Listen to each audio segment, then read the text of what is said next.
Ekindeese wano eno kwe kubajjukiza nti gye mukoma okwesamba enteekateeka zonna ezandiraze nti zireeta enkyukakyuka mu Uganda, buli muntu agenda kutuuka babuusebuuse. Era mmwe muyinza okuba nga mwasalawo ne mugamba tugenda mu Parliament kukola musimbi, naye temuli bannanfuusi.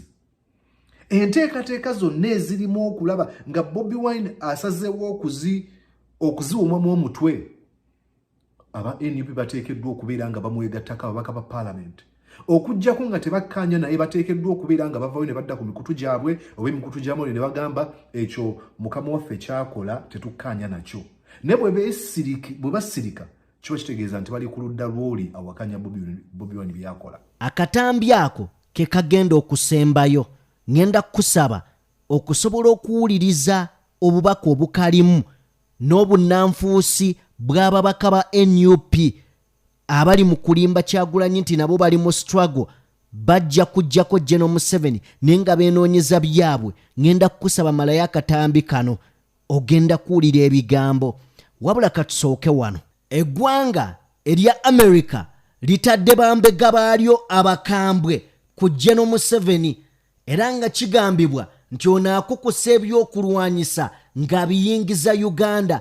Ayina ebyokulwanyisa ebimenya amateeka byakukusa n'ayingiza mu ggwanga Uganda. Abaffe Bobi Wine Byeyayogera olowooza tebituukilidde.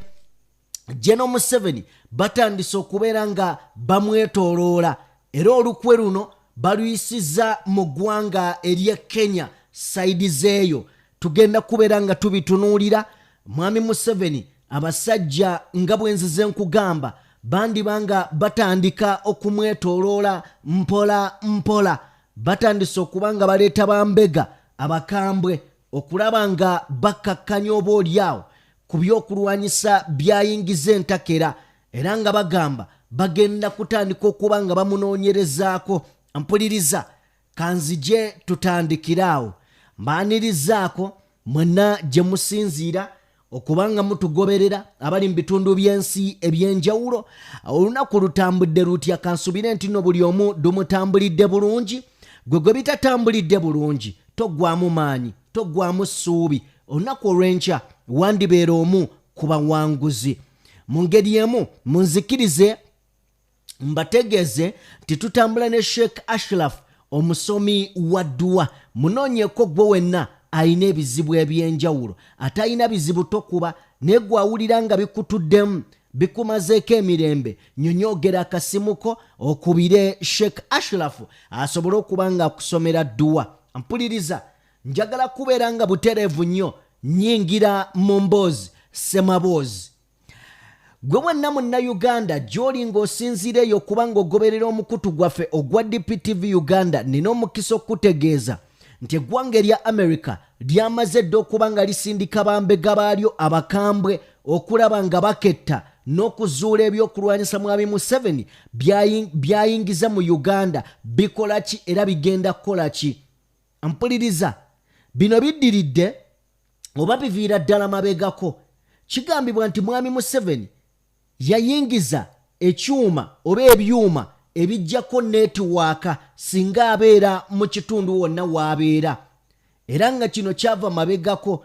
Mpuliriza Gen.M7 bwe yasinkanako n'eyaliko pulezidenti w'eggwanga erya Sudaani amanyiddwa nga Bashir ebiseera ebyo mu kalulu ka 2016 Gen.M7 bwe baali bamaze omulangirira nti yawangudde akalulu ka 2016 abamu ku bagenyi abakulu be yayita kwaliko pulezidenti w'eggwanga erya Sudaani mu biseera ebyo Bashir bwe yajja wano mu Uganda yajja n'asannyalaza network buli kyuma kyonna n'akisannyalaza. Wabula kino kyatwalira Gen.M7 akaseera okumanya nti nno si yakyayina security era abaali mu control room oba abaali ku security bo bakitegeera nti abasajja babajjeeko naye ne batagamba generaali nti oba oliawo twawambiddwa abali mu byokwerinda balala nnyo. Era Gen.M7 yakitegeera luvannyuma nti Bashir bwe yajja ebyuma bya wano bya freezinga ne bibeera nga control eri wa Bashir. kakati Bashir yayina ekyuma ekyo ekifreezinga oba tekinologi oyo afreezinga ebyuma wonna waba atuuse n'akwata netiwaaka n'abanga yagirina mwe nga temukyalina access ku netiwaaka. Kakati Gen.M7 ekyo kyamutuukako mu 2016 bamaze omulangirira ku bwa president obwa Uganda. Abamu ku bagenyi be yayita ye Bashir najja n'amulagako. Ampuliriza, kino kyali tekisoose ku Bashir yekka. Tujjukira n'emirundi Kano Gaddafi gye yajjiranga ku wano mu Uganda, era nga kigambibwa nti Gaddafi bwe yajjanga wano tewali kyuma kyaddangamu kubaako kye kikola. Tewali kyuma kyaddangamu kubaako kye kikola. Yasannyalazanga netiwaaka nga buli waatuuka tewali muntu yenna asobola ku accessinga internet yadde oku accessing kebeere netiwaaka just ey'okkuba essimu. Kakati mujjukira bulungi ebyaliwo Gaddafi we yajjako ku kisaawe. Mukimanyi nti security ye yawambako oba oliawo ne airport ya Uganda. Abasirikale ba Uganda nga temulina kye mugamba nga Muammar Gaddafi yewe ebiragiro. Kakati mujjukira nako nti oba oliawo waliwo olukwesese lw'okuwamba Muammar Gaddafi Gen.M7 era nga olukwe luno lwagwa butaka. Naye ebyo byonna nga biri awo Gen.M7 yakitegeera ne kitandika okuba nga kimulumya omutwe. Era kinajjukirwa nti Gen.M7 bagendanga mu conferences ez'enjawulo okwetooloola eyo gy'abagenza okuba nga akyala ng'atambula ne basajja be bannamawulire. Naye bannamawulire aba Uganda be baalinga balina kamera zimmodo zamaani, nga omanyi waliwo buli bukamera obwakubanga ebifaananyi nga bukontoola n'okukontoola bwabanga n'akapeesa akanene waggulu ng'onyiga ne kagira olwo nga omanya bakubye. So ebyo byali byasigala ku basirikale ba Gen.M7 nga bali bakuba ebifaananyi biyitawo buyisi nga bano bo ebyabwe bimala kontola. Oli wakuba ebifaananyi 12 ono aba akubyewo kimu. So Gen.M7 yayagala okuba nga upgradinga mu ngeri emu n'okubeera ng'afuna ku bintu ebifaananako bwe bityo. Kakati kigambibwa nti Gen.M7 abaddenga ayingiza ebyuma ebyo era nga we twogerera abamu mujja kunjulira Gen.M7 wabeera mu kitundu ebiseera ebisinga netiwaaka zifa. Kitegeeza naye yagula ebyuma ebyo ebijjako netiwaaka oba ebisannyalaza netiwaaka. Kyokka ate America egamba nti Gen.M7 ayina n'emmundu nnamuzisa zaakukusa n'aziyingiza mu ggwanga nga za bulabe oba oliawo nga tasaanidde kubanga azirina. Era nga kigambibwa nti oba oliawo zino ze zimu kuzikozesebwa mu kulwana entalo ezo zagenda awakula mu mawanga agatuliraanye okugeza nga Congo. Era nga bagamba emmundu ezo ez'emmundu ezijja zibula ze zimu kuziweebwa abayeekera era ze zisangibwa n'abayeekera abatigomya ebitundu bya Congo. Kale nno muganda wange mu ntambula Kyagulanyi z'abadde akola abadde asabanga gavumenti ez'ebweru eyo ku bakyeruppe ng'abagamba mwandituyambye ekintu kimu. Mwe temujja tugirako Museveni wabula mutuyambe, temumuwa ssente. Ekirala temumuwa byakulwanyisa.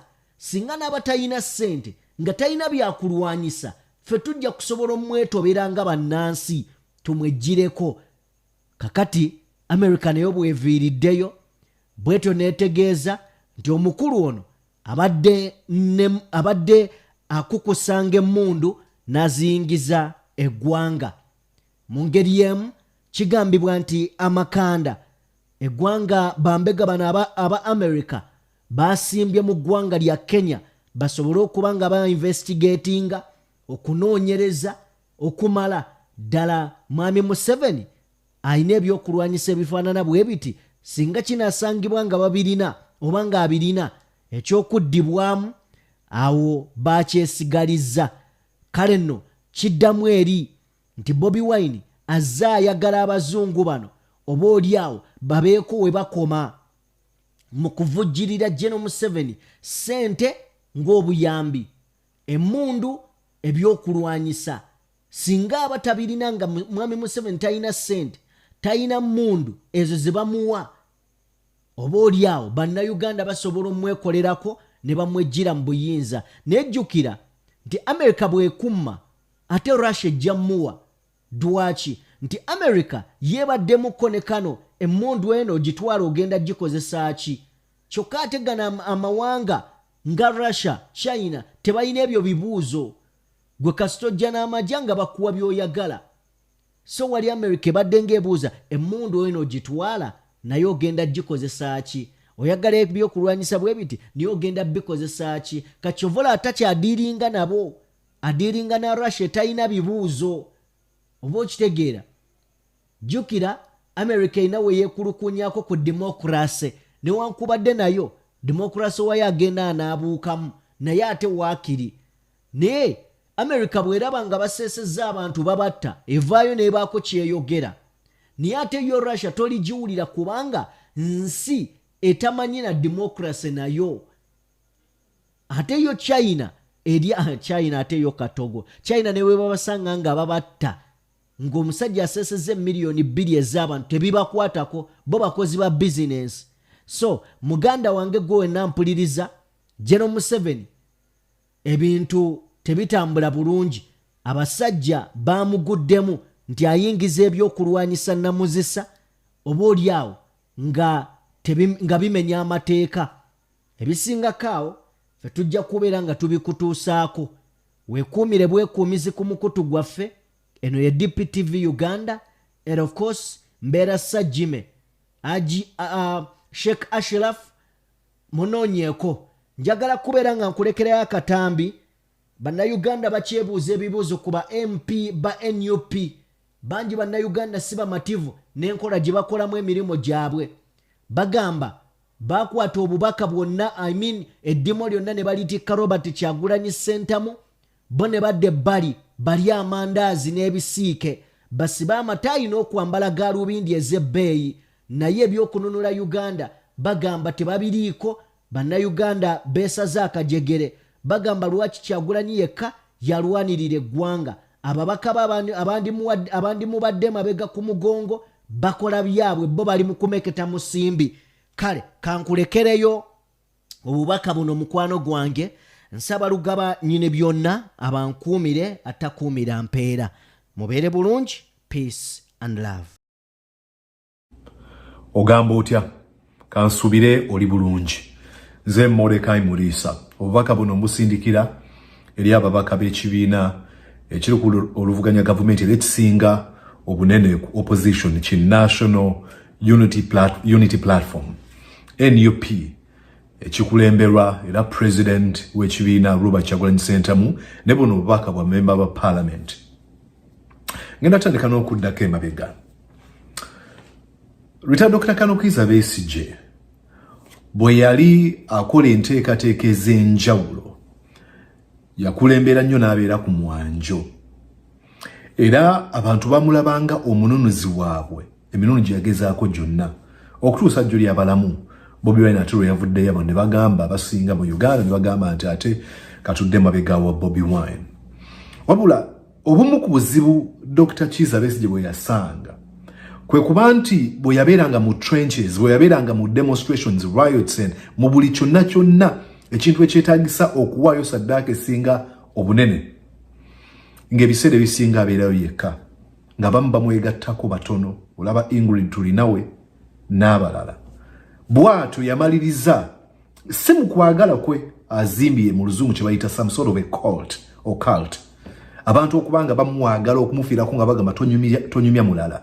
Kiva kuki nti kasita abeera omweteefuteefu okuwaayo saddaaka esinga obunene, ng'abalala abandi badde batambula nabo balaga bafuuse kyesirikidde nga muzigo mu ttimpa, then obwesigwa, obuganzi n'obuwagazi abeera amaze okubuwamba. Kyekimu kye tuli mu kulaba ku Robert Kyagulanyi Ssentamu.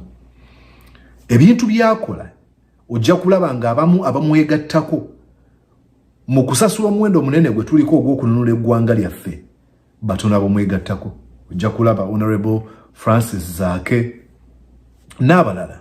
Ekitegeeza ki nti abantu bagenda kutuuka bajja obwesigwa mu bantu be balowooza nti bagenda kubakiikirira. Enteekateeka bannayuganda basinga obungi ze bakkirizaamu zisobola okukyusa obukulembeze mu Uganda oba okuleetawo enkyukakyuka ey'awamu ate era ey'omuggundu. Kasita bibanga bikolebwa omuntu omu ng'abantu abagamba nti bamuwagira oba bali mabegawe bamwesamba oba bamwepena, ekiddako be bantu abalonda abantu abali mu parliament okubeera nga babeesonyiwa. Ndabye ebifaananyi ababaka ba parliament aba NUP nga bayimiridde bawanise ebikonde mu bbanga mu kuwaga okw'amaanyi ku parliament. Naye Bobi Wine ng'ateekateeka okudda mu Uganda okuwanirizibwa nga president nga banena betwogerako bamanye ensonga zonna ezikozesa Bobi Wine kino bangi basazeewo kumwesonyiwa. Ate bwe yakwatiddwa ne balaga tufaayo nnyo. Bw'ogenda ku mikutu gyabwe social media platforms bapostinga basajja n'abaami Bivulu Katemba n'ebirala ebigwa mu kkowe eryo. Kikyamu nnyo, kikyamu ddala. Bino nno byenjogera tekitegeeza nti ababaka abo tebalina kye bakola, balina bye bakola. Era mbasiimira ddala kubanga okukolera mu parliament eya Gen.M7 bwetyo gye yajjuza abantu ba NRM n'osigala ng'okyasobola okusituka okubaako ky'oyogera okuteesa, ekyo nno si kitwala nga kya bulijjo. Era mwenebaliza abamu ku bantu abazze bakola bino ebintu n'abamu nga siba NUP nga Ibrahim Ssemjunganda n'abalala ba Mathias Mpuuga ba Medadubega Segona kati badda mu NUP ba Betty Namboze n'abalala bangi ababaka bazze bakolera ddala. Ne ekindeese wano eno kwe kubajjukiza nti gye mukoma okwesamba enteekateeka zonna ezandiraze nti zireeta enkyukakyuka mu Uganda buli muntu agenda kutuuka babuusebuuse. Era mwe muyinza okuba nga mwasalawo ne mugamba tugenda mu parliament okukola musimbi naye temuli bannanfuusi. Enteekateeka zonna ezirimu okulaba nga Bobi Wine asazeewo okuziwumamu omutwe aba NUP bateekeddwa okubeera nga bamwegattako ababaka ba parliament. Okujjako nga tebakkaanya naye bateekeddwa okubeera nga bavayo ne badda ku mikutu gyabwe oba emikutu gy'amawulire ne bagamba ekyo mukama waffe kyakola tetukkaanya nakyo. Naye bwe basirika kiba kitegeeza nti bali ku ludda lw'oli awakanya Bobi Wine byakola. Silence in times of oppression is actually you become an accomplice. Okufuuka kituntundu kwoyo aleesewo embeera embi. Bw'ogamba bannange bigenda maaso mbiraba naye ze esazeewo okusirika obeera owagira embeera egenda maaso. Tewaliwo bya neutral.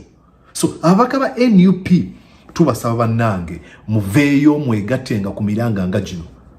Temwefuula kyesirikidde, temumala mu bannayuganda mangi, temubatwala nga kyakuzannyisa. Abantu basasudde omuwendo. Bw'atyo Besigye bwe yayimiranga ku luguudo n'akola buli kimu naye ng'abamu ku babaka ba FDC bali mu kulya nsimbi. Awo nga bavayo ne bagamba Besigye oyo tayagala kuvaawo. Ali bw'ati n'obagamba bye yakola ng'okoze kyenkana ki. Bobi Wine oyo yalowooza y'owaakabi. Abaffe gwe ku byakoze gwe okoze eki. Naye baagala kutuula bawe endowooza ababaka ba parliament abali mu NUP ekibiina ekinene ekisinga obunene opposition muli mu kuswala mukana akaseera. President w'ekibiina tasobola kubanga alina ebintu byakola mwe ne mugamba tetugenda kwogera mulimba ate era muli bannanfuusi. Mweraba.